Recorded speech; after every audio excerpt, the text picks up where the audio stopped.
पंचांग के अनुसार वर्ष 2026 में चैत्र अमावस्या का आरंभ 18 मार्च 2026 को प्रातः 8:28 पर होगा और इसका समापन 19 मार्च 2026 को प्रातः 6:55 पर होगा।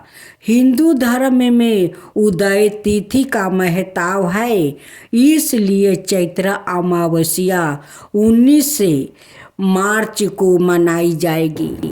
पौराणिक कथा के अनुसार किसी नगर में एक राजा राज करता था। राजा की रानी बहुत ही धार्मिक विचारों की थी। राजमहल के ठीक सामने साहूकार की एक हवेली थी। रानी और उस साहूकार की पत्नी की अच्छी सहेली थी। तभी एक दिन हवेली से साहूकार की पत्नी की रोने की आवाज़ें आई। इस पर रानी ने उससे कारण पूछा। तब राजा ने बताया कि साहूकार का पुत्र मर गया है। रानी तो ऐसे दुख से वंचित थी, इसलिए वो राजा से एक बार फिर पूछी कि यह दुख क्या होता है। इस पर राजा ने बोला कि जब तुम्हारा कोई बेटा मरेगा तब तुम्हें समझ आएगी।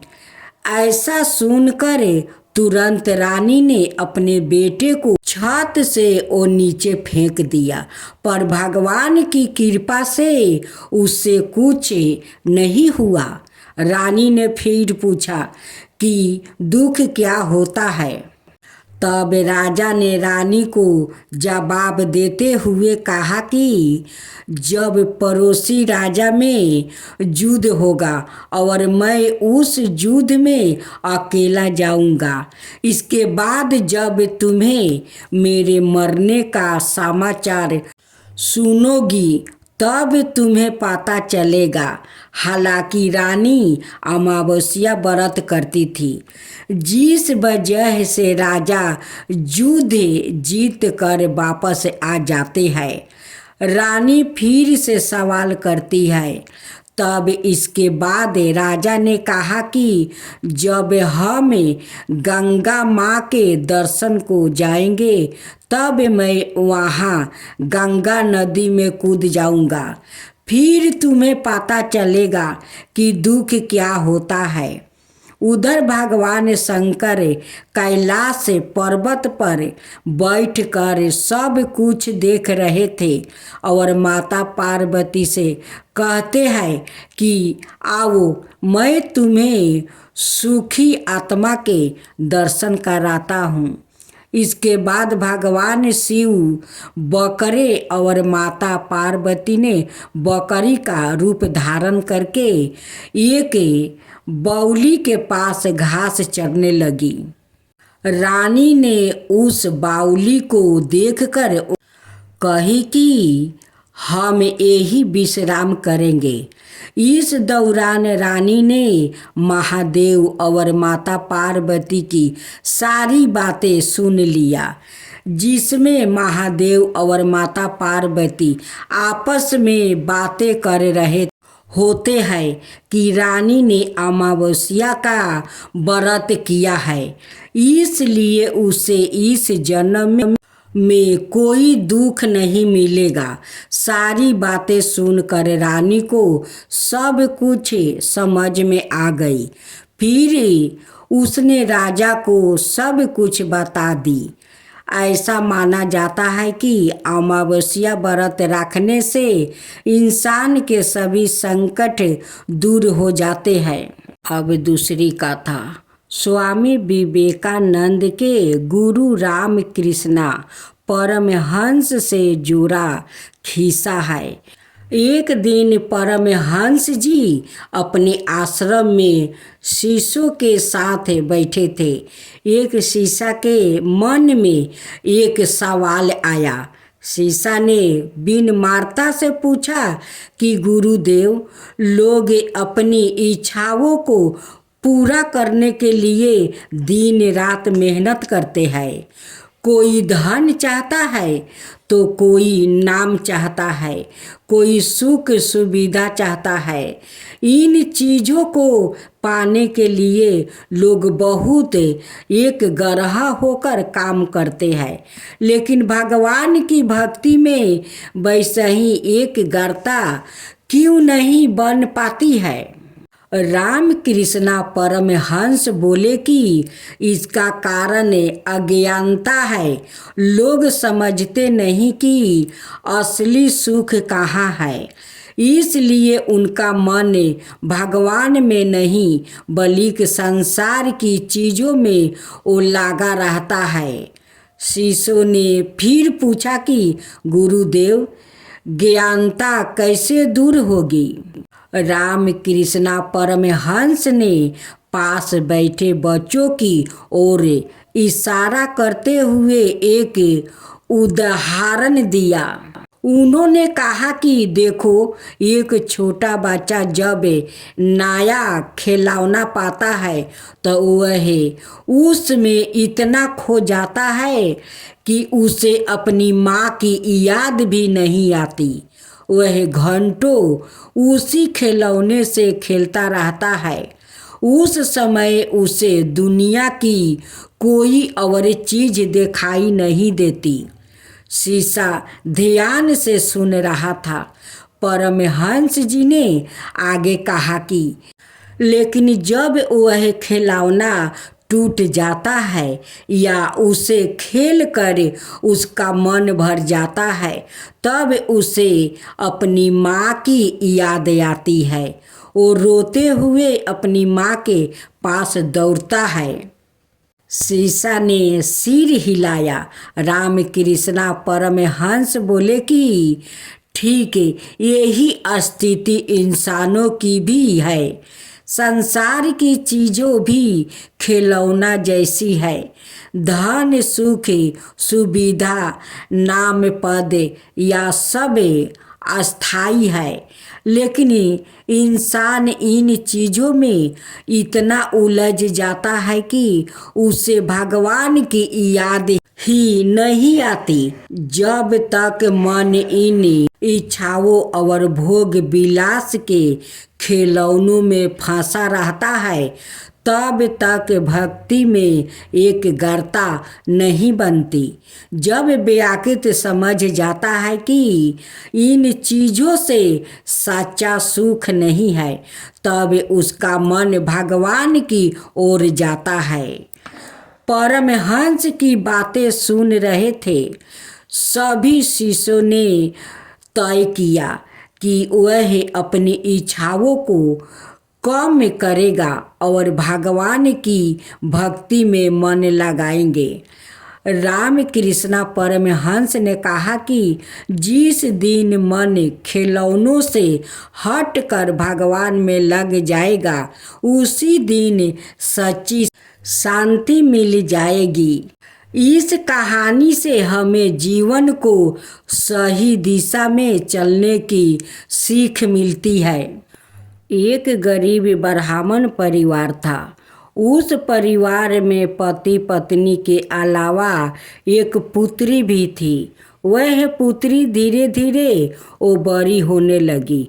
उस पुत्री में समय और बढ़ती उम्र के साथ सभी स्त्रियोचित गुणों का वो विकास हो रहा था। वह लड़की सुंदर, संस्कारवान और गुणवान थी, किंतु गरीब होने के कारण उसका विवाह नहीं हो पा रहा था। एक दिन उस ब्राह्मण के घर एक साधु महाराज आए। वो उस कन्या के सेवा भाव से वो काफ़ी प्रसन्न हुआ। कन्या को लंबी आयु का आशीर्वाद देते हुए साधु ने कहा कि इस कन्या के हथेली में विवाह योग रेखा नहीं है, तब ब्राह्मण चंपित ने साधु से उपाय पूछा कि कन्या ऐसा क्या करे कि उसके हाथ में विवाह योग बन जाए। साधु ने कुछ देर विचार करने के बाद अपनी अंतरिक्ष से ध्यान करके बताया कि कुछ दूरी पर एक गांव में सोना नाम की धोबिन जाति की एक महिला अपने बेटे और बहू के साथ रहती है, जो बहुत ही आचार विचार और संस्कार संपन्न और पति परायण है। यदि यह कन्या उसकी सेवा करे और वो महिला इसकी शादी में अपने मांग का सिंदूर लगा दे, उसके बाद इस कन्या का विवाह विधवा योग मिट सकता है। साधु ने यह भी बताया कि वो महिला कहीं आती जाती नहीं है। यह बात सुनकर ब्राह्मणी ने अपनी बेटी से धोबिन की सेवा करने की बात कही। अगले दिन कन्या प्रात काल ही उठकर सोना धोबिन के घर जाकर साफ सफाई और अनाए सारे काम करने लगी। सारे काम करके अपने घर वापस आ जाती। एक दिन सोना धोबिन अपनी बहू से पूछती है कि तुम तो सुबह ही उठकर सारे काम कर लेती हो और पता भी नहीं चलता। बहू ने कहा, माँ जी, मैंने तो सोचा कि आप ही सुबह उठकर सारे काम खुद ही खत्म कर लेती है।